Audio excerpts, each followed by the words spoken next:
and we'll get into that in pretty quick time. But before that, I just wanted to go over a couple of our usual housekeeping. If you have questions, please share them in the chat window, and we'll make sure to ask Smita to answer those questions by the end of the conversation. If you're not already a member of the Longevity Lab, lots of good reasons to become one. Scan the QR code, and one of us will also put the link in the chat window, so you can click on that to join. We launched a couple of things that that you can access. One is a lot of the experts who have spoken on this podcast over the last almost 1 year. We have got them to join this website where their services are now available through this website. We don't put all doctors here, only doctors and dietitians that we absolutely trust and use for our own family members. And so this is a group of vetted people who we believe is aligned with our way of thinking, which is evidence-based with a focus on prevention. And so check out the website. We'll put the link to the website as well. Sneha or Nivedita, if you can put that in the chat window so people can access it. Can everybody go on mute, please? Yeah. And the other thing that we also wanted to announce is that starting this week, we have launched a free 12-week live series with Dr. Saurabh Sane. It's a 15-minute session, a physiotherapy session, where Dr. Sane goes over one specific area. So this week, the focus was on vertigo. Next week, it's going to be on neck pain. These are just simple 15-minute sessions, which are very practical. He actually shows you the exercise, walks you through it, how it helps, talks about the theory, answers a few questions. And so if you want to access it, it's held at 8:30 a.m. Pacific time, 9 o'clock in the night, India time on Wednesday, and 8:15 a.m. Pacific time, 8:45 p.m. in the night, India time on Thursday. We're going to experiment with both those slots for this week and next. And depending on which slot has more attendance, that's the one we will continue for the following 10 weeks.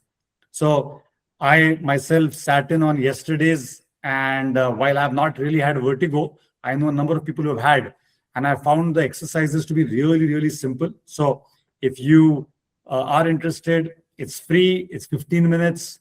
And if you miss the session, you can always watch the recording that will come out 48 hours later on the strength and mobility group. So the link to that is here. We'll also put the link to that in the chat window, so you can click on it and join it if you're interested. Our speaker for next week is Dominique Antiglio. She is an expert in an area called sophrology, which most of us have probably never heard of. But I had a chance to talk to her. She's a world-renowned expert. And effectively, a simple way to think about it is meditation for people who can't meditate. Most of us, when we hear meditation, we say, oh, you know what, my mind wanders. I can't keep a focus on meditation. And what she's done, and she's a bestseller and a huge following, I think it'll be a very interesting conversation. So she's based in the UK, and I hope you can join this conversation next week. All right, to our guest for today, our expert guest for today is Dr. Smita Dhadge, and her shortened bio is up there. Her actual bio is obviously much, much longer. But I had a chance to talk to Smita a few weeks back, I think, for the first time, because Dr. Rashida Melinkari, who's on the group as well, has sort of been a big advocate of Smita, and I personally talk a lot about sleep. Of all the different lifestyle aspects, the one that I've always had the biggest struggle with has been sleep. You know, nutrition for me personally, exercise, those have been easier to figure out. Sleep is the toughest, and I realized I'm not alone. Most of the world has a problem with sleep. In fact, I write my blog posts on various topics, anytime I write a blog post on sleep, it receives the highest amount of views and reads. And that just demonstrates that sleep is a global issue. And so when we have an expert who's going to talk about sleep and hormones, two of the biggest issues right now facing all of us, I could not pass up on the chance. So I had a chance to talk to Smita a few weeks back, and I was convinced that this would make for a lovely conversation for the community. And Thank you. so without further ado, Smita, welcome to the community podcast. Hello. Thank you so much, Nikhil and Rashida, for letting me in the group. It Lovely, would be lovely. lovely to have a discussion with you about sleep and hormones. So Smita, let's start with, you're a doctor, you could have specialized in anything. Okay? You chose over time to focus on this.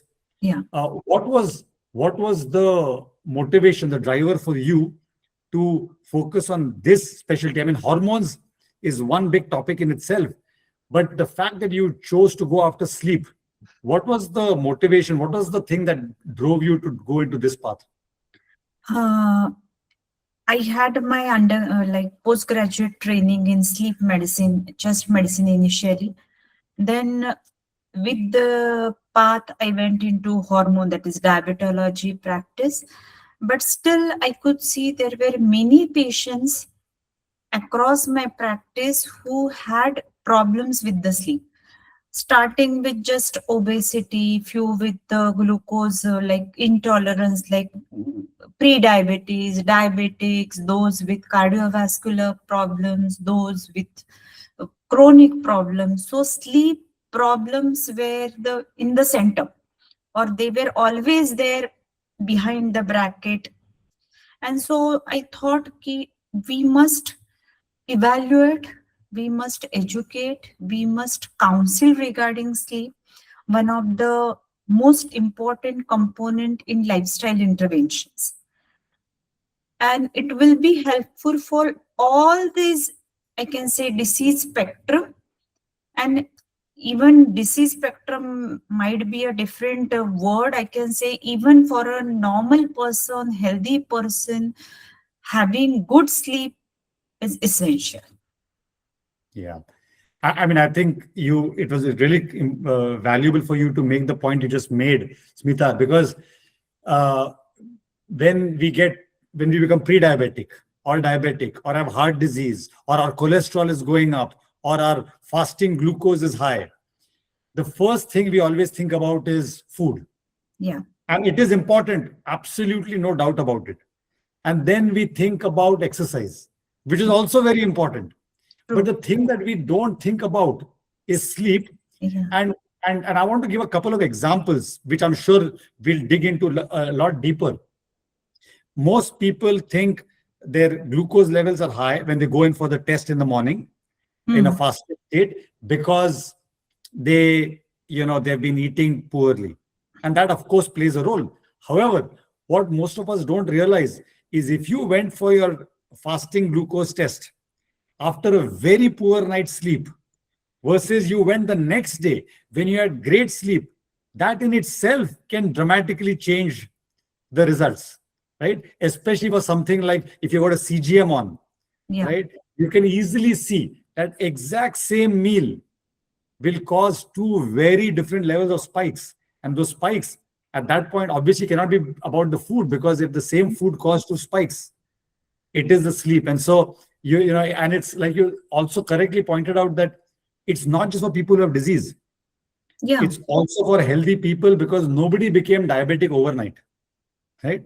It was poor food habits, poor sleep habits over years. Basically, the metabolic syndrome. It's not only about the diabetes, but all components from dyslipidemia to glucose intolerance, obesity, many. Yeah.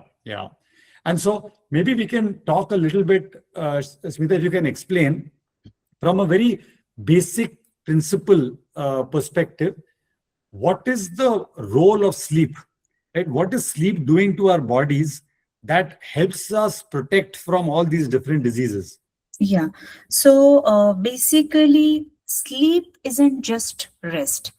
Like what we think, we go to bed, close our eyes, fall asleep, and our brain and body simply shuts down. No, it's not a passive process. Actually, it's an active process produced by the brain. So when we sleep, our brain doesn't shut off. It just changes its activity pattern. So different brain regions move, like what I say, they just turn on and off in cyclical manner, and electrical activity shifts in rhythmical manner during the sleep. So it is an active state produced by the brain, and many things happen when we are sleeping. Like when we fall asleep, uh, starting with many physiological process: feeding, appetite control, water and electrolyte balance, glucose metabolism. So many things are going on at the background. uh, Tissue repair occurs. Then when we say muscle repair occurs during the sleep, growth hormone is produced. That is why we say children, growing children's, for them adequate sleep is essential for their growth. Not only about the metabolic process, but the brain function, memory consolidation, then obviously the immune system strengthening, memory, short-term memory potentiation to long-term. All these things are going during the sleep.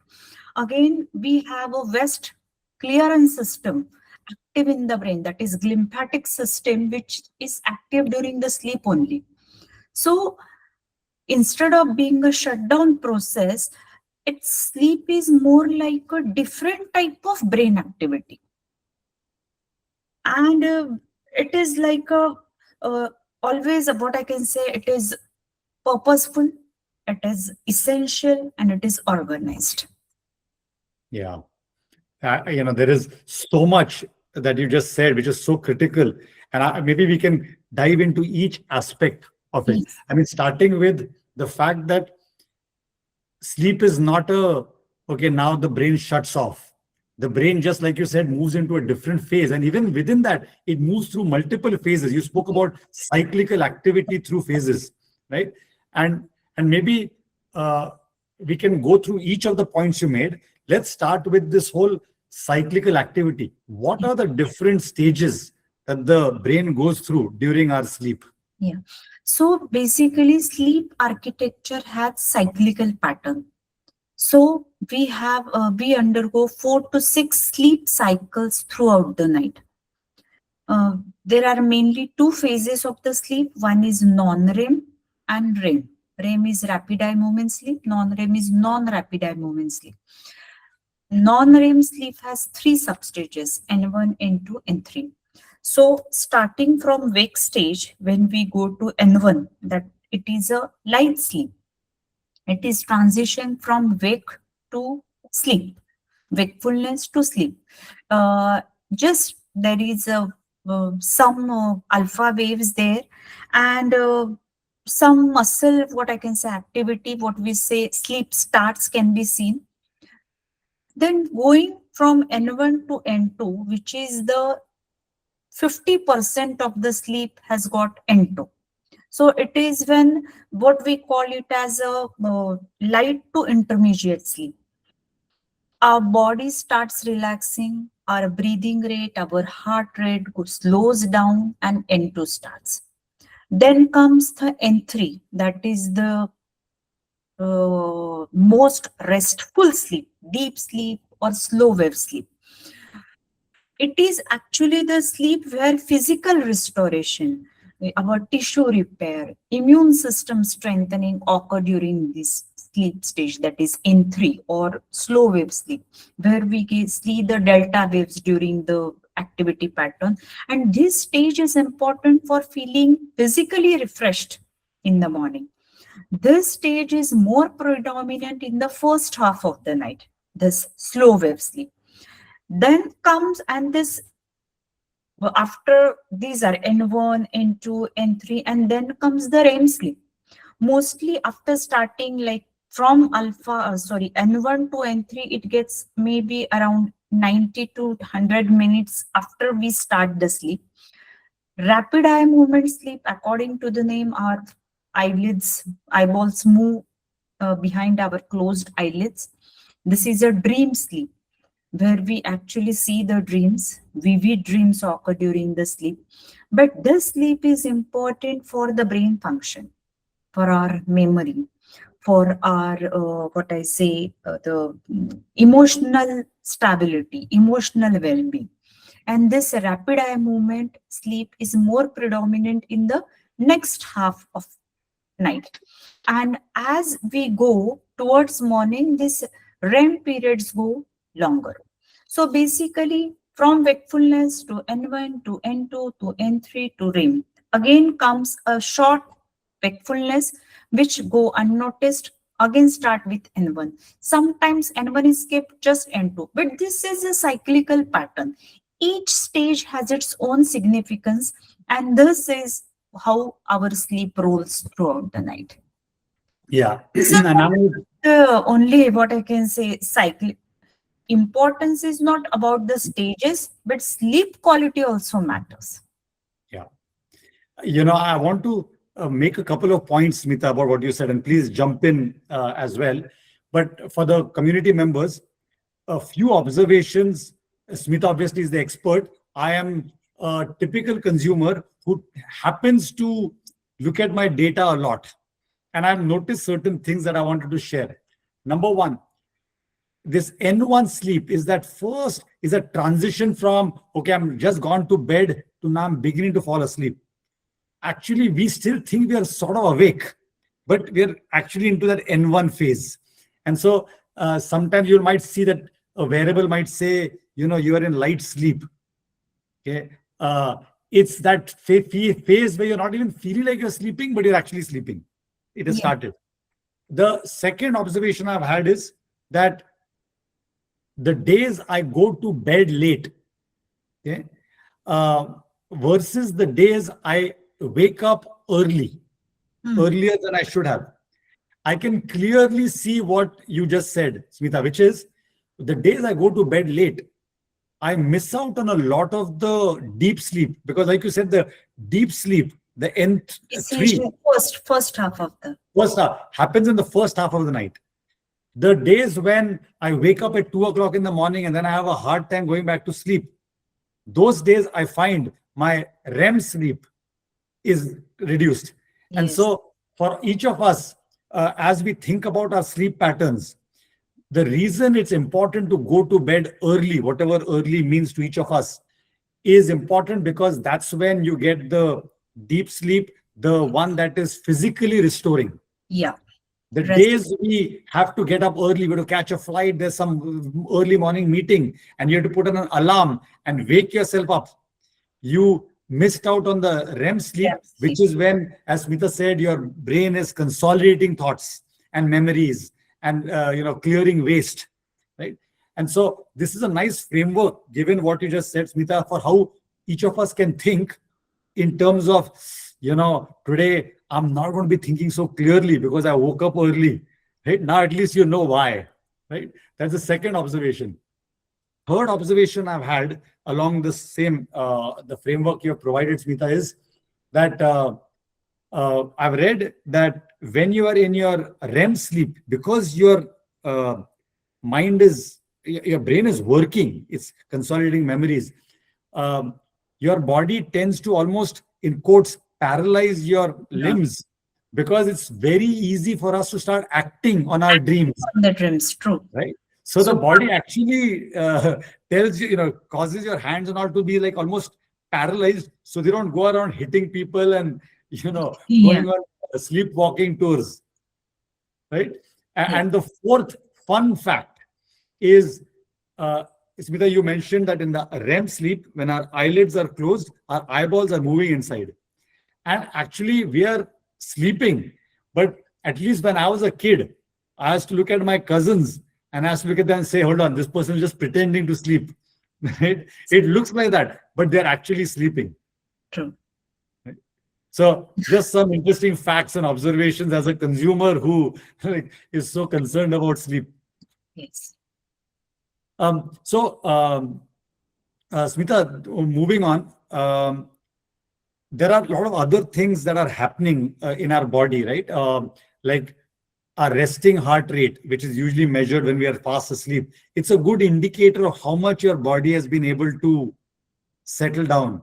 Your heart rate variability, it gives you a good sense of whether you are getting truly rested, whether your sympathetic nervous system is being able to be quelled.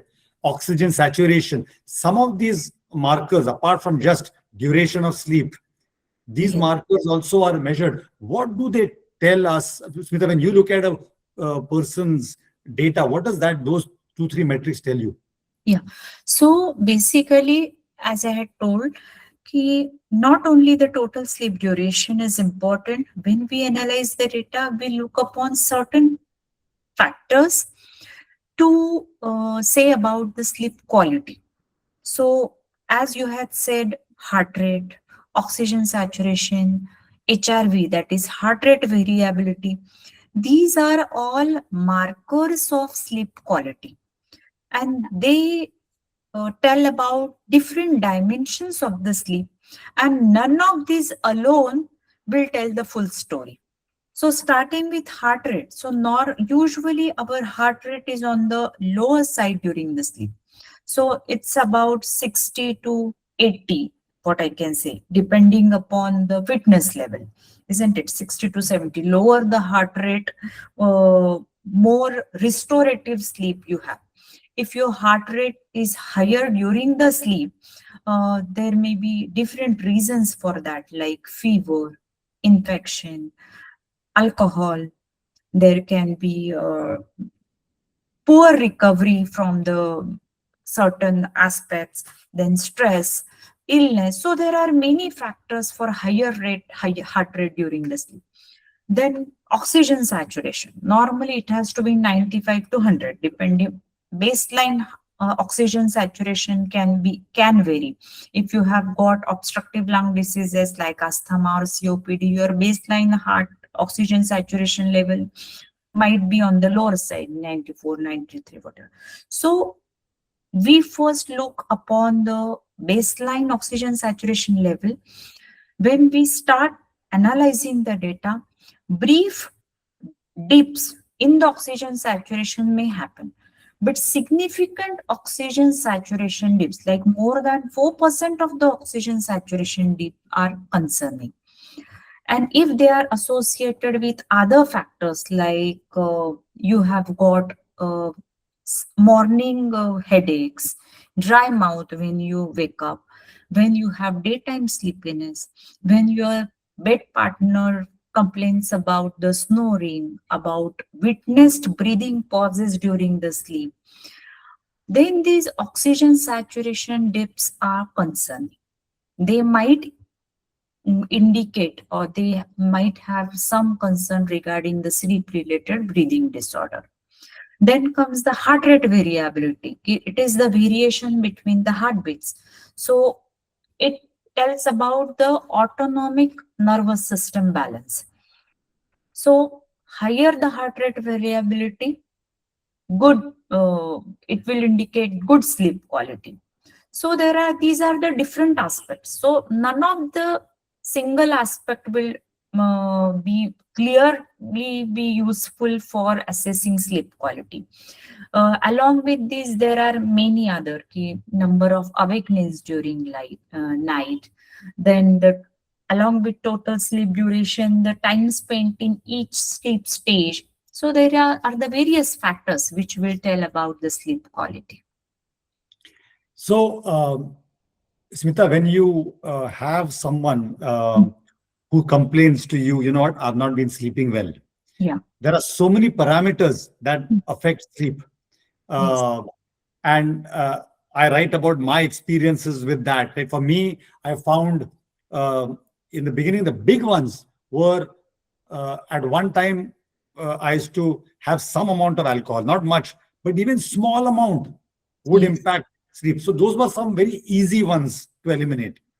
But then I found if I ate too close to bedtime, that affected sleep.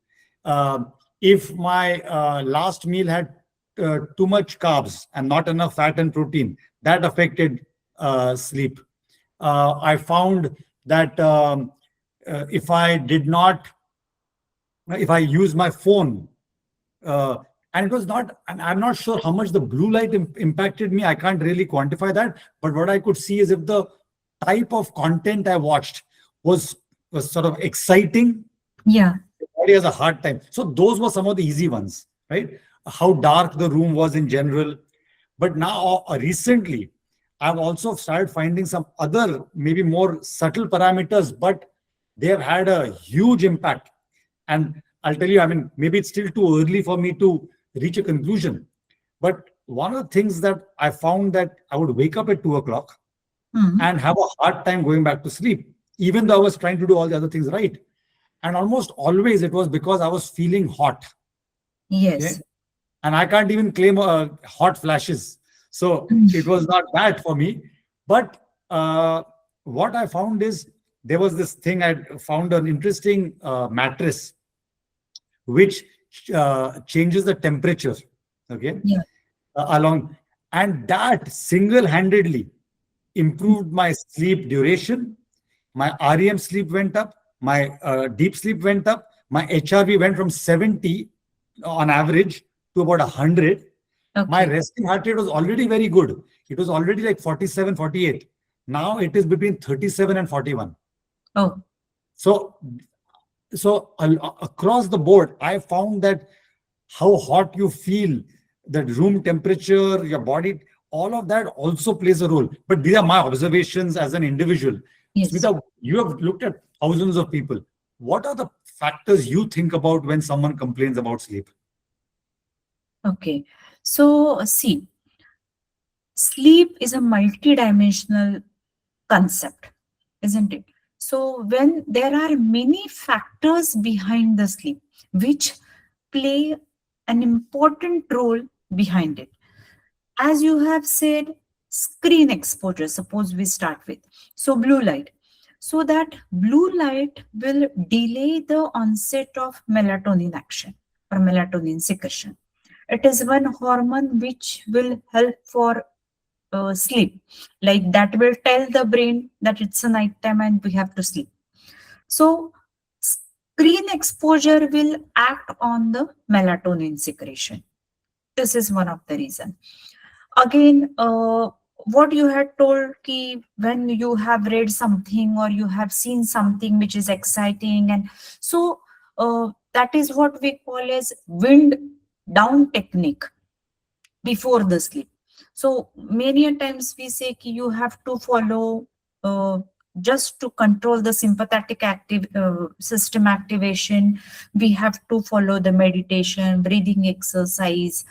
Don't think too much upon any matter. What, like these are the different factors which will definitely affect the sleep. When you said you were feeling hot, this is the common complaint in post-menopausal or menopausal women. Hot flushes is one of the factors because the body temperature goes down during the sleep, and this will have impact on the overall sleep. So different factors act, and not only there, different factors act together to have impact on the sleep. Yeah. Yeah. In fact, this hits upon another thing that is related to what you specialize in, Smita, and that is the role of the different hormones, right? You Yes. spoke about melatonin. There is, of course, cortisol that should Yes. start in the morning Yes. and stuff like that. Can you tie this, Smita, the whole sleep with the hormonal activity through the day? Because all of that impacts sleep, because of various actions we take. Yes, yes. So there are different hormones. Some hormones are under the control of sleep. Some hormones are under the impact of sleep with circadian rhythm. Some hormones are there which are under control of circadian rhythm only. So it is basically when we talk about the circadian rhythm, I must say about our hypothalamus, the suprachiasmatic nucleus, which is the master clock in our brain, and it is the central clock, I can say, in the brain, which is responsible for the circadian rhythm. As we told, growth hormone is released during the sleep. Cortisol is then FSH, LH, testosterone. These are the hormones which are impacted by the sleep. Then I must say about the other hormones, inhibitory impact on the sleep. So basically, it is a cycle. The body temperature, the breathing pattern, the sleep and wake pattern will have impact on the hormone. Again comes the hunger hormones, that is the ghrelin and leptin, isn't it? So leptin is decreased, ghrelin goes up. So this have impact on the glucose metabolism, and uh, imbalance between these hormones will give rise to, so sleep deprivation will be leading to the pre-diabetes stage, like what we say glucose intolerance. We have impaired fasting glucose, we have impaired postprandial glucose levels, and this will go from progressive to pre-diabetes to diabetes. So it is basically a very complex mechanism which goes during the sleep to have impact on the all systems, including respiration, including reproductive physiology. Chronic sleep deprivation in IT people, one of the clinic paper has suggested they have got high prevalence of infertility, those who have chronic sleep deprivation. So multiple system, multiple hormonal balance is required to have a great sleep, and sleep will have impact on this hormonal profile. Yeah, and this is again so important. Nobody talks about this, right? People think fertility issues or Yeah. PCOS has Yes. nothing to do with sleep. They don't even think of sleep, but sleep plays such a critical role in Yes. that. In fact, wasn't there also a paper, Smita, that suggested that people who do the night shift, Yes. their lifespan is lower by a significant number of years, Yes. right? And so that just, I think that's the best demonstration of how important timely sleep is. In fact, there was a paper in the US, which is, this is not necessarily relevant in India, but in the US, twice a year the clocks change by 1 hour. Yeah. Recently it has changed. Right, last weekend it changed, and what this study showed is on the day the clock changes, people get 1 hour less sleep, right, for once out of the two times. They show an increase in the number of heart attacks on that day. And I'm thinking, wow, that shows it's not just big, like large amounts. Even 1 hour 1 hour. is enough to sort of throw your body into disarray. And so the point you made, hormones impact sleep, but sleep impacts hormones. Yes. And it is this circular thing that is something that has to be really thought about. And that's why sleep can't be taken lightly. One person once told me, life is too short. I'll sleep, when I die. And I said, life will definitely become short Yes. If you, if you don't if you sleep. don't sleep, true. So let's talk about one other aspect that keeps coming up when we talk about sleep, and I think you already alluded to it, Smita, which is snoring. Yes. Right? This leads to the whole sleep apnea, this, that, and again, people I've found treat snoring and sleep apnea as very casually, but Yes. it is deadly. I mean, it is truly deadly.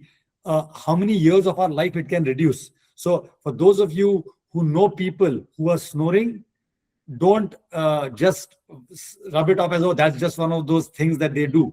It has an impact on their lifespan. And so, Smita, can you talk a little bit about Yes. sleep apnea and snoring? Snoring is just not a noise. It can be of medical concern if snoring is associated with different complaints, like snoring when it is associated with witnessed apneas, as I said, there are sudden choking movements or sudden gaps or sudden apneas during the sleep when your bed partner mainly complains, and sometimes even the person tells in the morning, I was sleeping and I had a suddenly I got up. I remember that there is something when I felt I had some problem with the breathing, but again I went to sleep. So it can be that, and sometimes the bed partner say ki there are multiple episodes during the sleep, but the patient doesn't remember anything in the morning. So snoring associated with those witnessed apneas. Secondly, uh, morning symptoms. When you get up, even after 7 to 8 hours of sleep, you don't feel fresh in the morning. You have got headache, you have got dry mouth, you don't feel like starting up the day. And sometimes even after starting your work and when you go to your office, you get daytime sleepiness just when you are sleeping, sitting in front of the screen during meeting and even during driving. Many complaints of mishaps, even misses, like just I was waiting on the signal, and in even 1 second I felt ki I'm getting sleep, but again I got up and I started driving. So these are the small complaints people do ignore. They underestimate, underrate these symptoms, but these kind of complaints and symptoms are important for evaluation of obstructive sleep apnea. One more point along with these complaints, if you have got cardiovascular risk factors like family history of cardiovascular disease, history of smoking, history of alcohol, history of stress, history of atrial fibrillation. So these are the factors like comorbidities along with these complaints we must evaluate for obstructive sleep apnea. So snoring, along with these factors, you have to be careful. You have to seek physician and please rule out obstructive sleep apnea. There are multiple questionnaires like Epworth sleepiness score for daytime sleepiness. It has got different grades, and you have to just start filling up when do you feel sleepy and whatever. So score more than 11 will direct you. You must see a doctor, physician for evaluation of OSA. Then one more screening questionnaire for OSA is stop bank. You can self-screen that. So stop, that is S. S will go for snoring. So do you have got snoring? So score 1 plus. Then T, do you feel tired during the day? Second. O is do you have observed apneas? So this kind of, then P, do you have got pressure, that is blood pressure? So again 4. Then bang, B for BMI more than 35. A for age more than 50. Then N for neck circumference. A large neck circumference will again be a risk factor. And then G, that is gender. Male gender will have the more risk for OSA. So more than 3 is definitely worrying factor, and more than 5 you have to go. So stop bank questionnaire is there. So there are different questionnaires. So snoring is not just a matter of joking, but it can be of medical concern if you have got history of cardiovascular comorbidity, history of breathing oxygen desaturation or blood pressure, and of disturbed sleep and daytime impairment in the daytime function. So this is as important. So Yeah. just don't, snoring is common, and just please don't ignore snoring. You have to go beyond the noise, and seek evaluation for obstructive sleep apnea. And proper diagnosis and treatment of OSA will have impact on many factors. Untreated OSA can lead to many other diseases like diabetes, more risk of heart attack, more risk of stroke. Even it will have a impact on the mortality, the lifespan. So untreated OSA can have a dreadful impact on overall life. So getting proper treatment, evaluation of OSA is important. Yeah. Now, I'm really glad, Smita, you got into that level of detail because this is something that is taken lightly. And like Yeah, you said, it's a joke, yeah, right? But it's not a joke.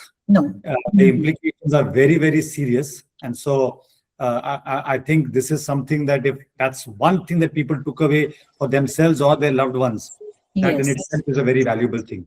Raghu, can you please go on mute? Um, the next question I had was, is a topic that's always asked, is a midday nap a Yeah. good thing or a bad thing?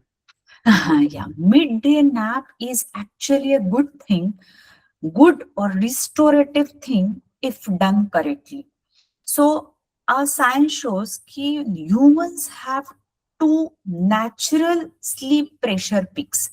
One is at night and second peak is early afternoon, say around 1 to 3 p.m.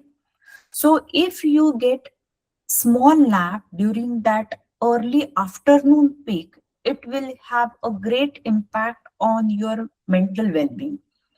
You will feel refreshed, your stress will be reduced, your overall performance after the throughout the day will be great. But you have to match, you have to sync with that early afternoon time. It has, the timing is also important and the duration is also important.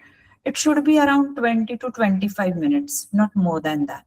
So early afternoon 20 minutes short nap will be restorative. If you go beyond that, say 30 minutes, 40 minutes, 1 hour, then there will be a grogginess, sleep inertia will be there, and it will have impact on your night sleep. Like you will have a difficulty getting sleep at night. So sleep latency will be increased. Secondly, there will be a disruption in the sleep cycle. So without impairing night sleep, you should have a short afternoon, mid-afternoon nap. That will be helpful. So it Yeah. will a reset button for your daytime functioning. Yeah. I think you put it so well, Smita, because uh, there is a value. The summary is there is value if done at the right time for the right amount. Yeah. Otherwise, this concept of the sleep pressure that you mentioned, and I think there is this thing called adenosine, right? That's the Yes. sort of the Yes. molecule that's building up the pressure. If you sleep for too long, the pressure gets so this thing release that then you can't sleep at night. And Yes. so the takeaway for the community is what Punekars had, they had right. The Yeah. value of the afternoon nap is a good thing, but done correctly. Yes. The other thing that, again, I'm sure you get asked this question a lot, Smita, is the role of coffee. Yes. Yes. Basically, coffee, that is caffeine, definitely impacts sleep. So, you just say about the adenosine. So, adenosine is a neuroinhibitory peptide. So our body, it is the fuel for energy. So when our throughout the day, when our brain uses energy with ATP breakdown, in this process, the byproduct is adenosine. So after this energy usage, adenosine builds up. This adenosine binds to the receptor, specific receptors, and then the signal goes on. Along with the accumulation of adenosine, the pressure builds up. That we called it as a homeostatic drive for the sleep. So along with the accumulation of the adenosine, this homeostatic sleep, pressure of the sleep gets on and we tend to sleep. So what does this caffeine do?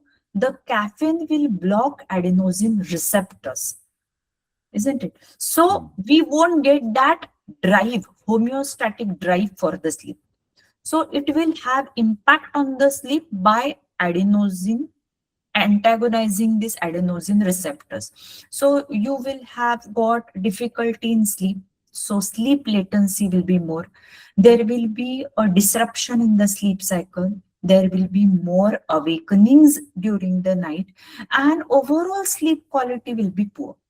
So the caffeine, again, same. If you want to drink caffeine, what will be the correct timing to drink it?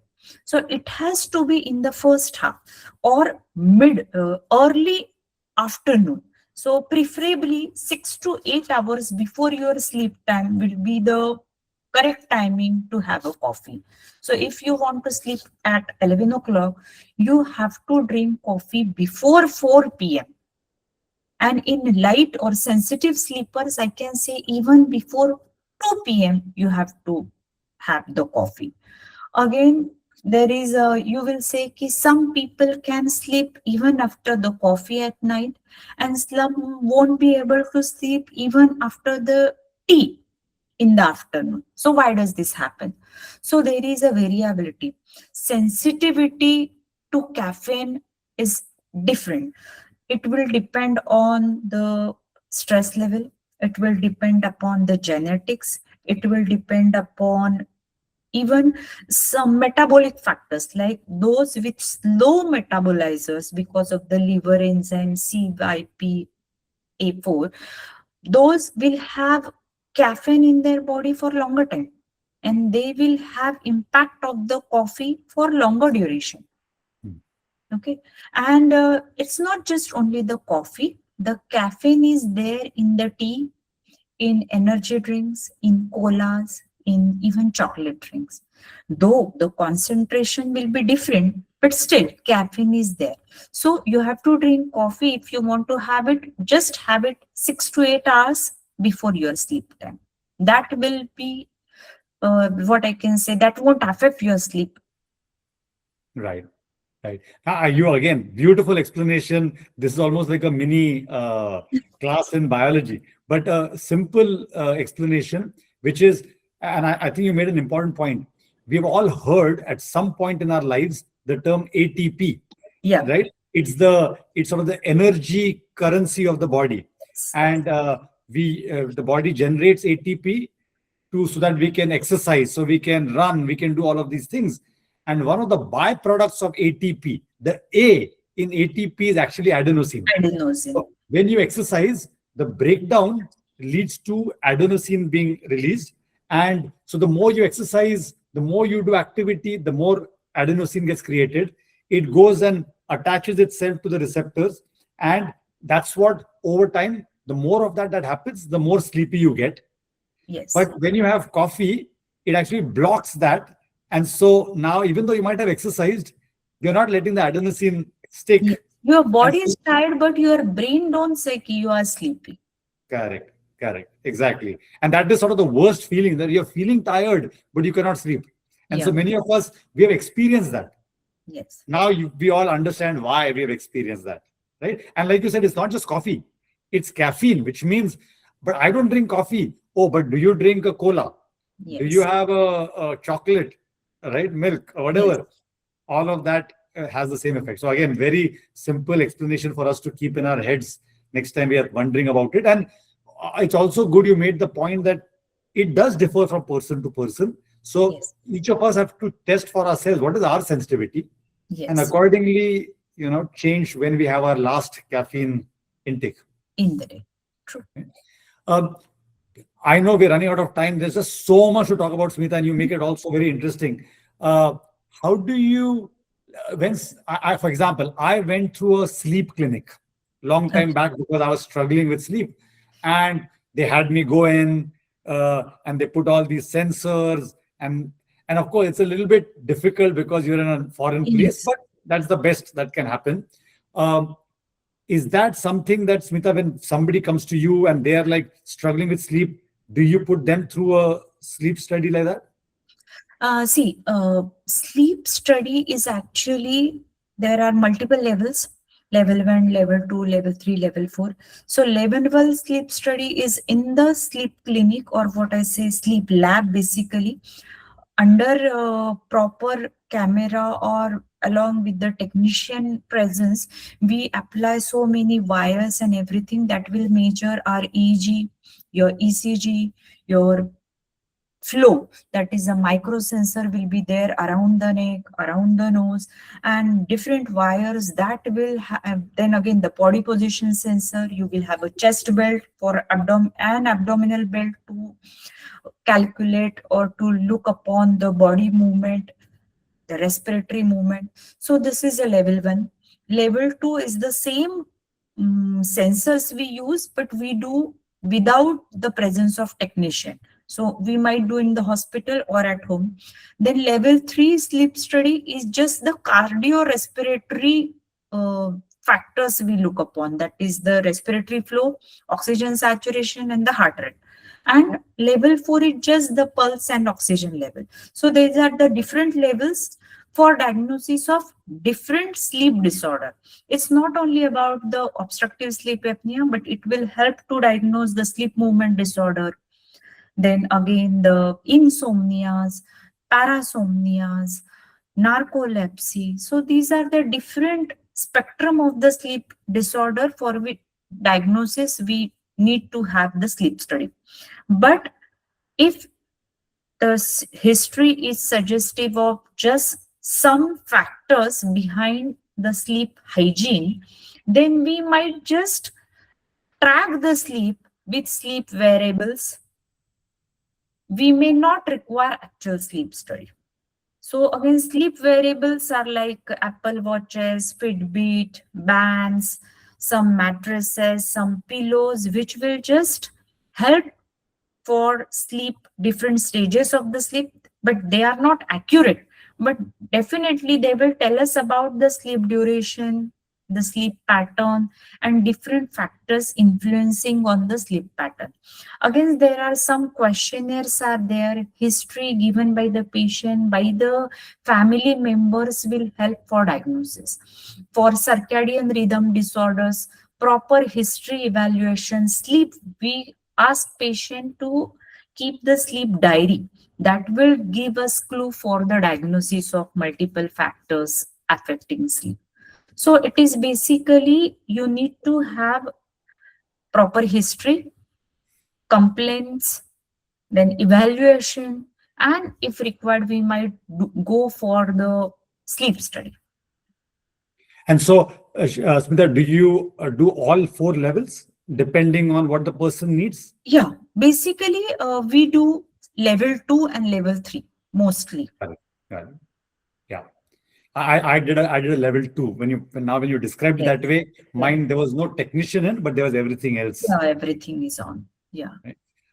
You spoke, Smita, about wearables, and you Yeah. mentioned they're not necessarily accurate, but they Yeah. give you general trends, right? Yes. This caused this to become worse or better. Yeah. Yeah. Right? Are you seeing a lot of people that come to you, Yes. come with their wearable data? Yes, people do come and they are really very much anxious about the data. So I want to comment on it. It's not accurate, but it will give you estimate. Because see, the actually when we want to talk about the sleep stages, brain activity should be measured. So in sleep study, we apply EEG sensors so that we can comment upon the accurate sleep stages. But in these variables, there are different factors like the movement, accelerometer, the heart rate. So these are the factors, the body position, by which the algorithms or matrix by different, uh, it can be Apple Watch, it can be a fitness tracker. So different tracker will use different matrix to evaluate the sleep. So it will be an estimate. It will not be the accurate, and it cannot replace the diagnostic tools. Correct. But The polysomnography. it will give you the trend. It will help you to have to study the impact of different factors. As you had said, now you had observations. Ki if you have alcohol, that will be the effect. If you sleep early, that is the effect. If you got up late, that is. So you can trace these influence of these different factors. It will give you the tracks, but it won't give you the accurate data for evaluation.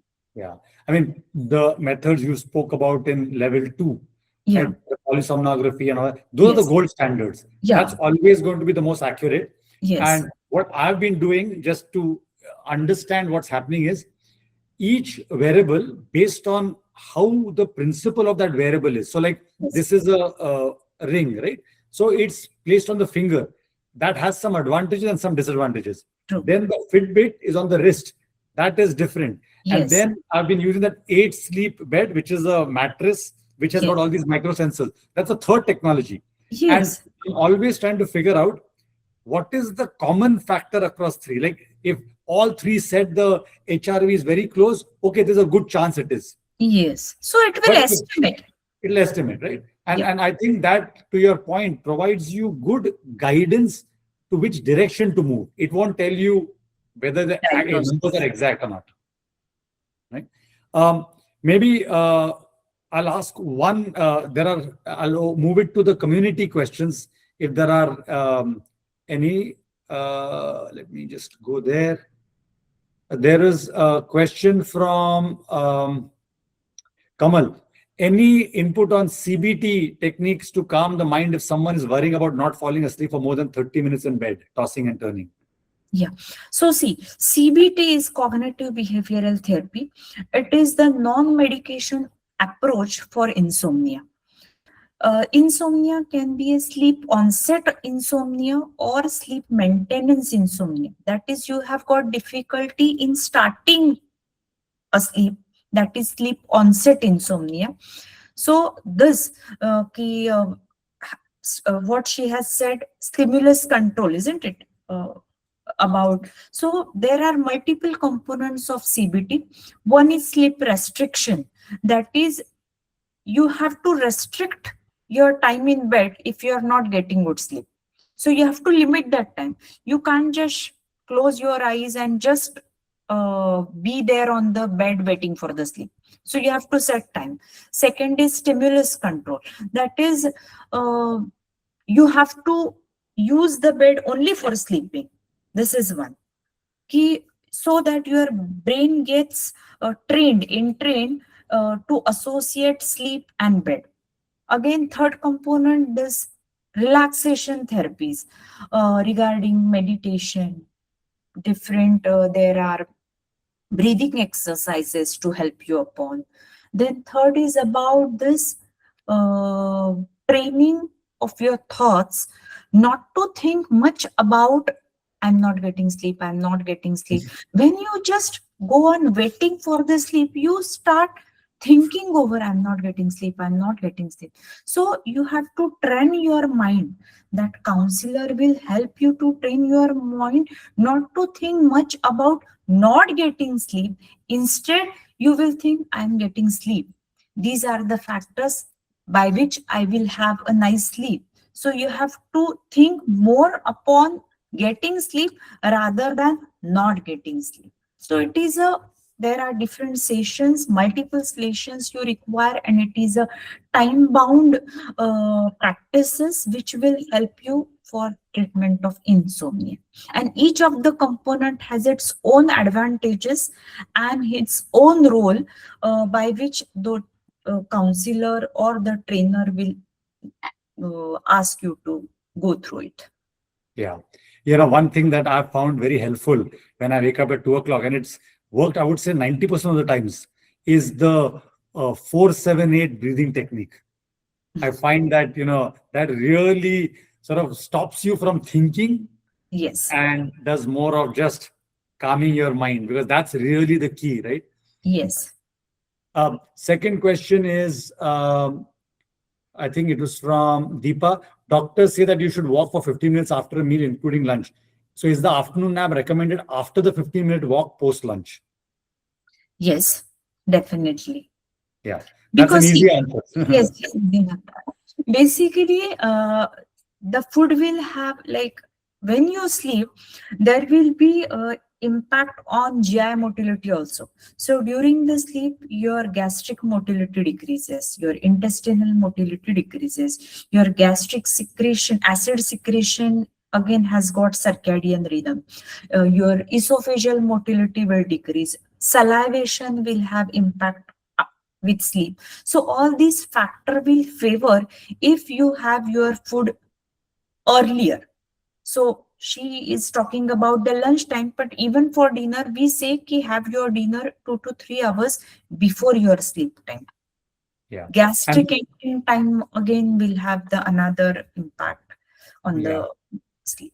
yeah. And for Deepa, I think the post-meal walk, in whether it's after lunch or after dinner, is also a way to sort of take glucose out of your bloodstream. Yeah. Right? So that you want to do in any case, and then go take that nap. Yes. Nihal had a question: do melatonin gummies or supplements aid sleep? How about magnesium supplements, and which molecule? See, sleep is when we talk about and about melatonin. Yes, melatonin is a natural hormone that will help you for sleep, and it is mainly used for short term use, insomnias, and mainly when you have short term problems like jet lag, shift work disorder, or short term insomnia. Melatonin gummies will help you. So we have mouth dissolving 3 mg dose of melatonin that will help you for sleep. Magnesium is again a magnesium component, succinate 200 to 400 mg that will help for muscle relaxation along with the sleep. So when you have something anxiety related sleep issues, you have muscle tightness, you have problems, and again for having good sleep, magnesium supplementation will help. Yeah. And I want to add 2 points to that comment, Smita. One is the form of magnesium is magnesium glycinate, is the Glycine. one that provides sort of what exactly what you said. There are lots of forms of Yes. magnesium, and Nihal, I'm assuming that's what your question was, which specific version. Second is there have been now recent studies that melatonin is good, as there's no doubt, like Smita said. However, gummies are a very poor way to get it, because what the manufacturing process shows that when you create gummies, you can't guarantee how much melatonin went into that gummy. Yes. That And is why I so, told you 3 mg. That dose is important. yeah, and though the bottle might say 3 mg for the gummies, there is no way to for the manufacturer to also guarantee that. And so the latest guidance is use non-gummy versions of melatonin, because with the Mount. gummy versions you can't guarantee anything, right? So hopefully that answers your question. Yeah. Avinash, is any downside to drinking chamomile tea regularly? Can it become habit forming? If yes, what's a good alternative? Yes, it can be habit forming and good alternative. You have to explore different options. As I said, different health drinks have different concentration of caffeine, and it is difficult to give one answer for the options. But Yeah. definitely, the timing has to be taken care of. Yeah, yeah. I know there are more questions coming up. What we will do, Smita, is, in order to not keep this going, we will make sure those questions we send to you. If you could just give us responses to them, we'll put them on the community so the rest of the Yes. questions get answered. But it was such an amazing session, Smita. Thank you so much. You Yeah. made it not only simple to understand, but also fun. And I think this is something that all of us really needed help with. And I think as you're seeing all the comments and the messages coming up, all the love is coming your way. So thank you, Smita. And I Yeah. think there is so much more to talk about. We'll probably have to have a follow-on session at some point if you're up to it. Definitely. Thank you so much. Thank you. Thank you all for attending. All good sleep at night. Yeah. Yeah, sweet dreams. All right. Thank you all. Yeah. Bye.